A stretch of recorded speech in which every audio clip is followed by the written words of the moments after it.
Welcome to Reform Thinking. Think about the last time you were in a state of sheer panic. Oh, yeah. Adrenaline takes over your nervous system, your vision narrows down, and survival becomes the singular objective on the table. Right, flight or fight. Yeah. And in those moments, you do not sit down to write a meticulously structured, theologically dense piece of music. No, definitely not. But that is the actual situation we are looking at today in this deep dive. Our mission here is to unpack Matthew Poole's commentary on the Holy Bible, specifically zeroing in on his breakdown of Psalm 4. It is such a heavy text. It really is. We are going to extract the intense historical context, look at the linguistic nuances of the original Hebrew, as Poole notes them, and uncover some striking truths regarding grace, justification, and what it actually means to find real rest when the world is just collapsing around you. It is a phenomenal text to unpack, and, well, to really grasp the weight of these verses, we have to establish the immediate historical backdrop. Right at the top, the text is directed to the chief musician on Neginoth. Now, Poole points out that this chief musician is the master director of the sacred temple music. So a major position. Oh, massive. We see this highly organized musical operation mentioned in 1 Chronicles chapters 6 and 15. It is a massive professional production. So we are talking about a formal, structured piece of corporate worship here. Yeah. Not just some, spontaneous tune someone hummed while walking down the road. Far from it, yeah. The word neginoth indicates stringed instruments. Okay.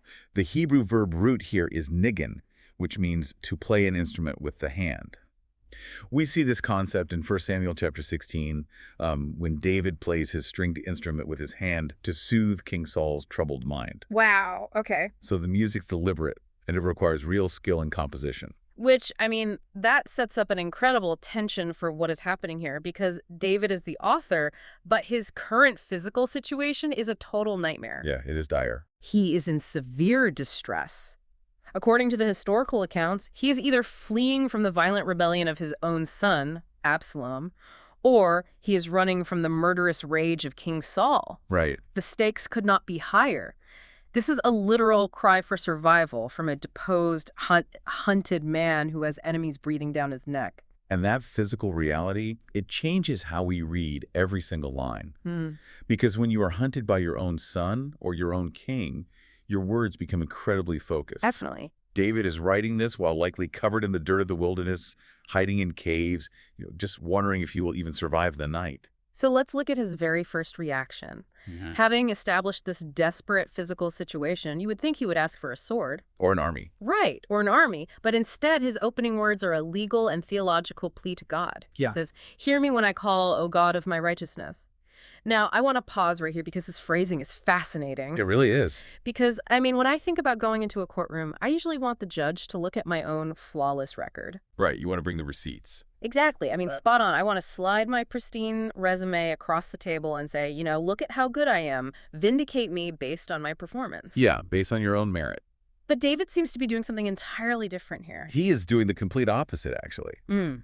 Poole's interpretation of God of my righteousness is very multi-layered. Okay. Unpack that. Well, on one level, David is declaring that God is the witness and defender of his righteous cause against horrid calumnies. Slander, basically. Right? David has been viciously slandered, and he wants God to clear his name in the public square. But there is a massive linguistic nuance here. Oh. Yeah, in Hebrew, and even in the Greek translations, the word used for righteousness is frequently used to mean mercy or kindness. Wait, really? Yes, Poole cites Isaiah chapter 58 and Psalm 31 to show this established pattern. So David is actually appealing to the God of my mercy. Wait, so he is taking the concept of righteousness, which usually implies strict adherence to the law and getting what you deserve, and he is equating it with mercy. Yeah. That sounds like a total contradiction if you are thinking in purely legal terms. It does sound like a contradiction. Yeah. Until you look at David's self-awareness. That is the theological core of this entire opening. Okay. David knows something very specific about his own character. He knows that if God were to operate strictly on the basis of justice, well, God could justly destroy him. Right, because of his past. Yeah. We know David's history. He has massive moral failures on his record. He is fully aware of his own depravity. He knows he's a sinner. Precisely. Therefore, David deliberately flees from God's strict justice and runs directly to God's mercy. That is where all his hopes are grounded. I love that visual. He is essentially running out of the courtroom of strict justice because he knows he would be found guilty. Right. And he is just throwing himself on the steps of the courtroom of mercy. That is a great way to put it. And then he uses this phrase, "Thou hast enlarged me when I was in distress." I want to talk about that word, enlarged. Yeah, Poole explains that being enlarged means being freed from former straits. Former straits. Yeah, think about the physical sensation of distress or anxiety. It feels claustrophobic. Oh, absolutely. The walls literally feel like they're closing in on you. Your Ah. chest tightens. You cannot breathe. Yeah. David is saying, in the past, when I was boxed in with no way out, you opened up the space. You brought me into a wide open place of safety.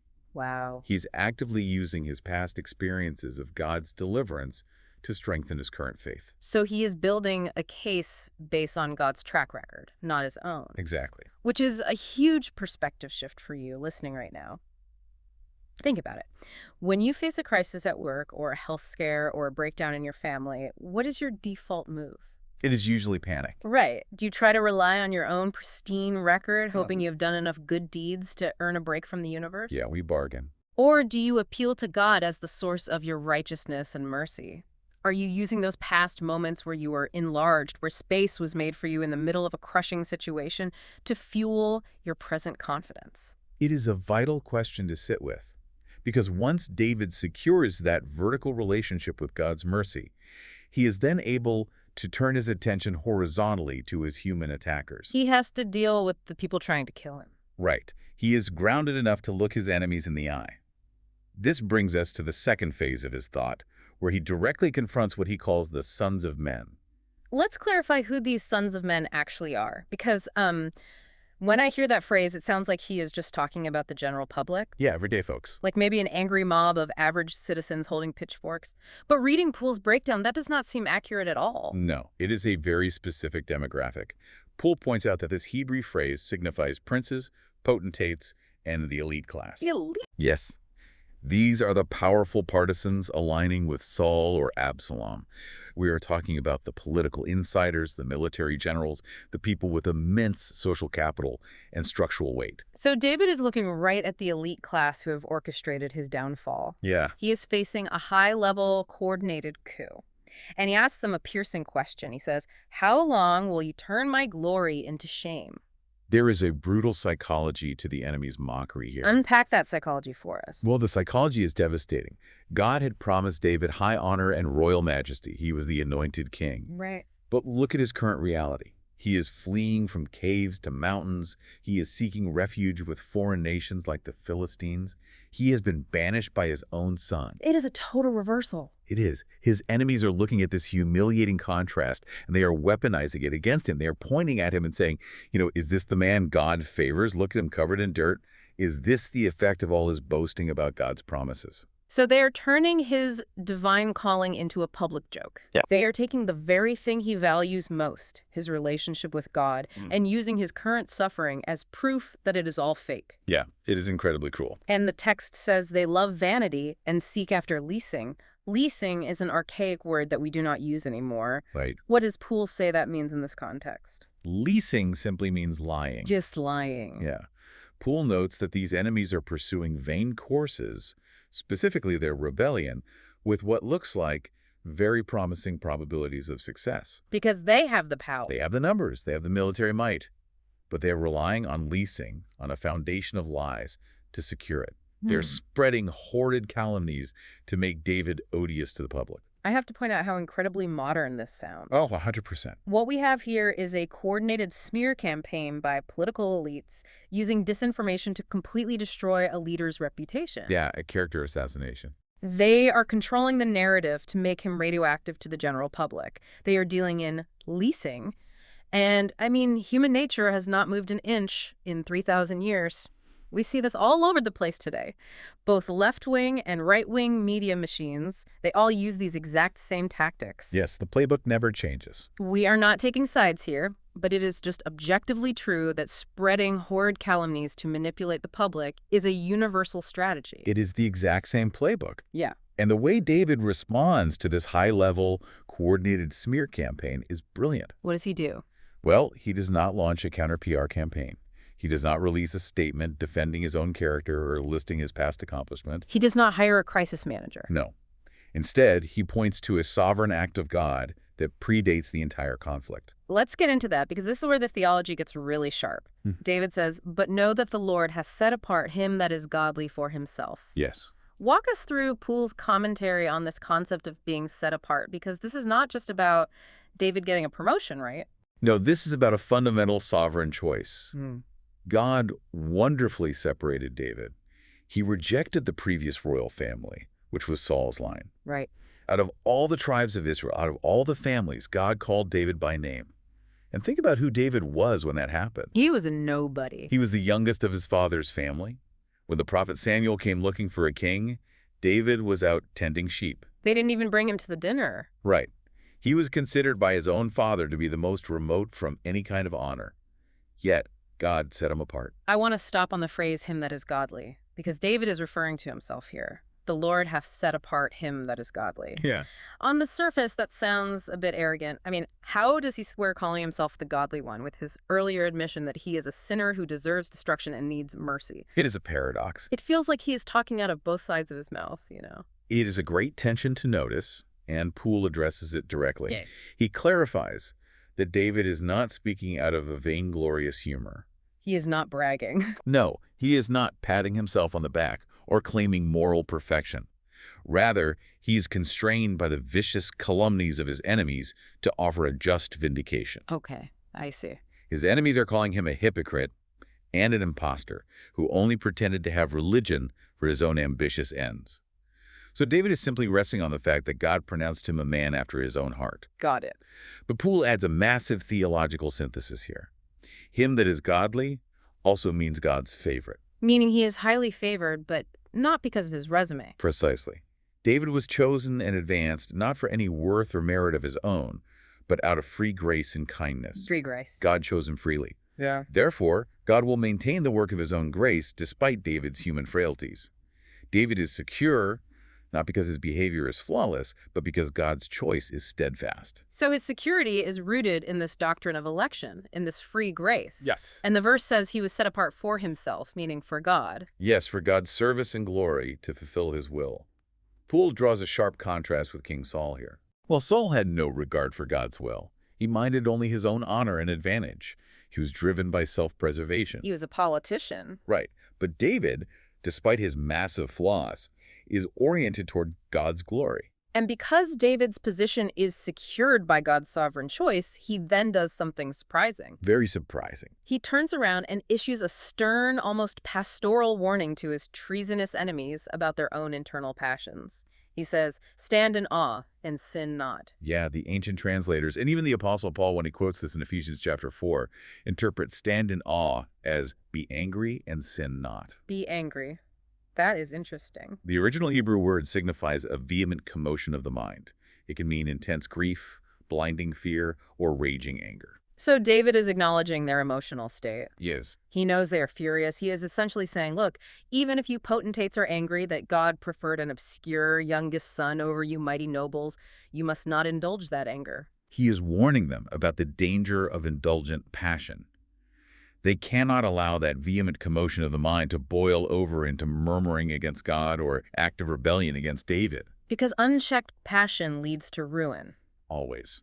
And then he gives them the cure for their sedition. He prescribes a very specific remedy here. He tells them to commune with your own heart upon your bed.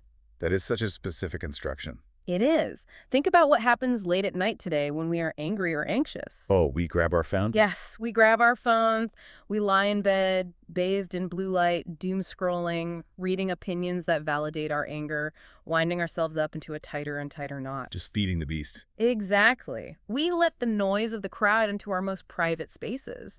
But David is telling them to do the exact opposite. Poole's detail here is so sharp. He notes that David is telling them to consider these things calmly in the silent night, free from the crowd of distracting business. Right. And, crucial detail here, away from the company of crafty and daubing parasites. Crafty and daubing parasites. What an incredible description of sycophants. It paints quite a picture. These are the people who surround powerful leaders and just feed their egos, Yeah. telling them what they want to hear, fueling their outrage. They are basically the ancient version of Twitter yes men. Yes. In the ancient world, kings and princes were constantly surrounded by these flatterers. It was an entire industry. Right. So David is telling his enemies, get away from the yes men, go to your bed, be alone in the dark, and actually look at your own heart. Uh-huh. And then he adds the command to be still. And Poole explains that this operates on two distinct levels, right? Walk us through those two levels of being still. Sure. First, there is outward cessation. Stop your wicked contrivances against me. Put down your weapons. Stop plotting the coup. Stop the physical action. Right. And second, there is inward composure. Quiet your tumultuous passions. Recognize that raging against David is actually raging against God's providence because God is the one who set David on the throne. That is a tough pill to swallow. You cannot fight David without fighting the God who elected him. That requires a massive perspective shift for these elites. And after telling his enemies to quiet their hearts, David addresses their religious practices. This is a huge shift in the text. Because this is where we uncover a massive irony in the middle of this civil war. David says, offer the sacrifices of righteousness and put your trust in the Lord. Yeah. Now explain the physical reality of what was happening with the sacrifices at this moment, because it completely changes how this verse hits. This is a fascinating historical detail. The followers of Saul, or Absalom, David's enemies, actually possessed the physical place of sacrifice. They have the building. They controlled the tabernacle. Yeah. They held the religious machinery. Because David was fleeing in the wilderness, he was physically debarred from sacrificing. Wow. He complains about this very thing in 1 Samuel chapter 26, saying they have driven him out from abiding in the inheritance of the Lord. So the enemies are looking at David and saying, well, we have the altar, we have the priests, we are doing the daily sacrifices, so God must be on our side. Yes. They are weaponizing the outward rituals of religion against him. They have the building, so they assume they have the blessing. Exactly. But David cuts right through that illusion by telling them to offer sacrifices of righteousness. What does that mean? Poole unpacks what makes a sacrifice righteous. It is not about the physical animal on the altar or the correct posture. Okay. It requires the person offering it to be righteous.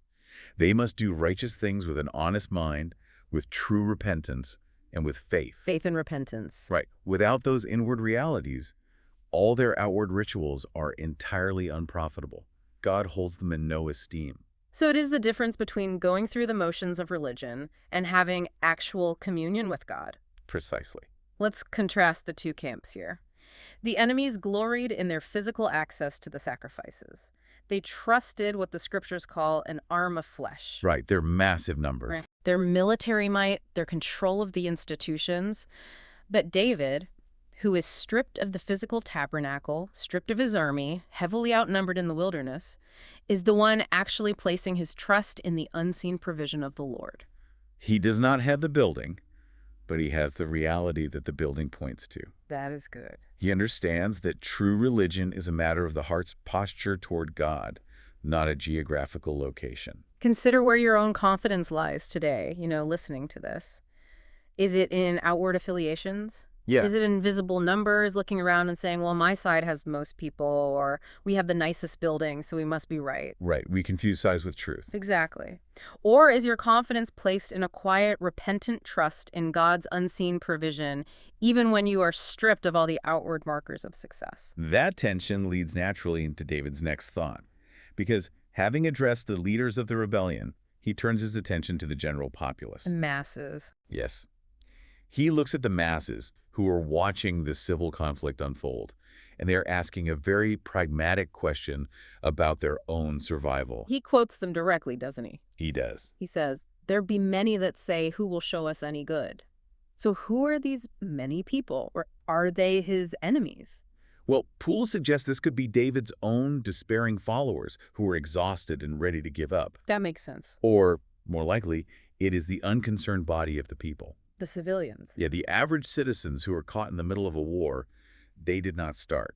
They just want an end to the civil broils. They want outward tranquility. It's just peace and quiet. Right. They are looking at the two factions and asking, who is going to give us a good life? And by good, they mean something very specific, because in the next verse, we see the phrase corn and wine. Yes. I want to highlight the economic motivation here. Many people likely joined the rebellion against David simply out of an eager desire for a worldly advantage. A payout. Right. Corn and wine are the ultimate symbols of a plentiful harvest. They represent an economic boom. So the crowd is basically saying, look, we will follow whoever gives us the best economy. Whoever fills our barns and our vats, that is our guy. It is a purely transactional view of leadership and even of God. Yeah. They evaluate good based entirely on material prosperity. They want the physical benefits without any concern for the spiritual reality.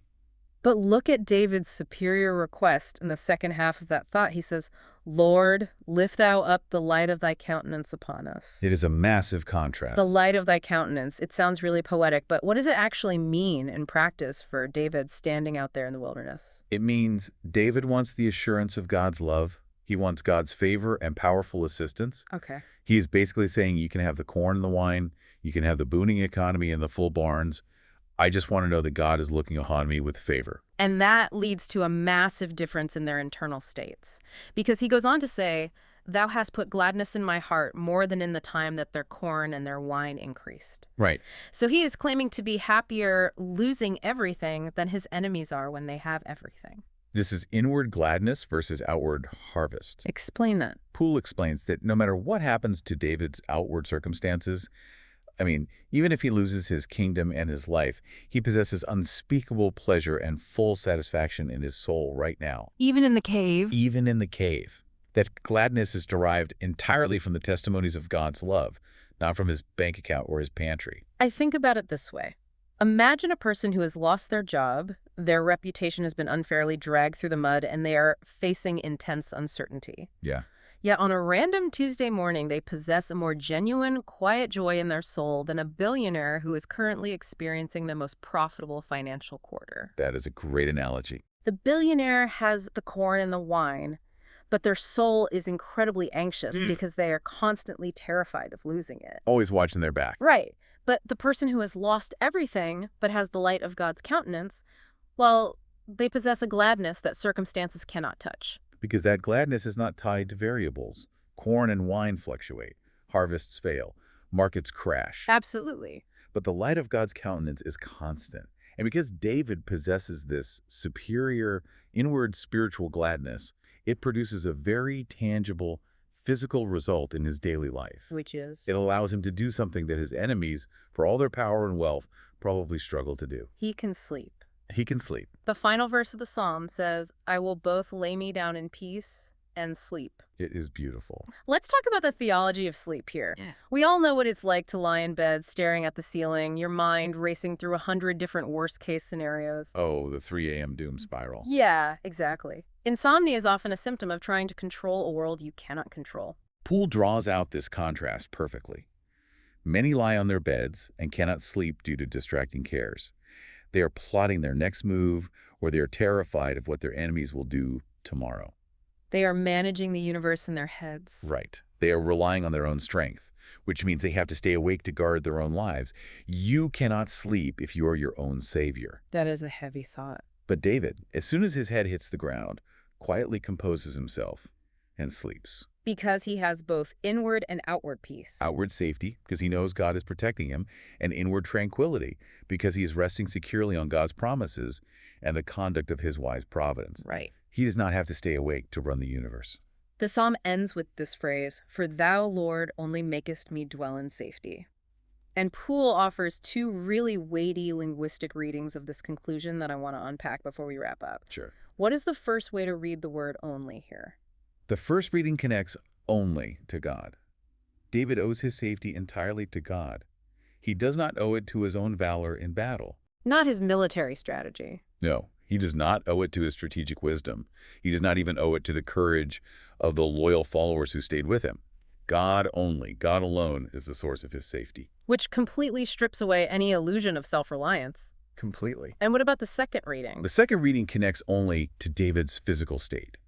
The word can translate to alone. Okay. Meaning, even if David is entirely alone, even if he is forsaken by everyone, destitute of friends, completely abandoned by all human helpers, God makes him dwell in safety. The solitude of safety. He's basically saying, look, even if the worst case scenario happens and every single person turns their back on me, I am still safe because I am held by God. It is the ultimate expression of trust. He is moved from a frantic cry for help to the peaceful breathing of a sleeping man. That is quite the arc. Let's recap this progression because the movement of the psalm is brilliant. We started with David in a desperate physical situation, making a legal plea, but fleeing from the courtroom of strict justice to throw himself on the mercy of God. Then we saw him face down a vicious political smear campaign, orchestrated by elites who used disinformation to turn his calling into a joke. And he handled it so well. Then we watched him anchor his identity not in his own perfection, but in God's sovereign choice, the free grace that set him apart. He warned those same enemies to check their own turbulent passions, advising them to get away from their sycophants and do some quiet introspection in the dark. Away from the yes-men. Yeah. He exposed the emptiness of having the physical trappings of religion without the inward reality of repentance. And finally, he elevated the light of God's presence above the greatest economic prosperity, finding a joy so intense that it allowed him to sleep peacefully while a civil war raged around him. He takes the highest concepts of grace and election and applies them to the dirt and grime of a struggle for survival. Which leaves us with a question for you to mull over on your own as we close. We all want the outward tranquility, right? We all want the corn and the wine. Of course. But when all the corn and wine of your life run dry, and the crafty parasites control the public narrative about your character, what is the actual foundation of your rest? Can you lay your head on the pillow tonight, completely satisfied that the light of God's countenance is enough, even if you are entirely alone? That is the question. Thank you so much for joining this thorough examination of the text. As always, it is a privilege to walk through these sources with you on Reformed Thinking. Until next time, remember that sometimes the most powerful response to a world that demands you show your flawless record is to simply step out of the courtroom, point to the God of your righteousness, and go to sleep.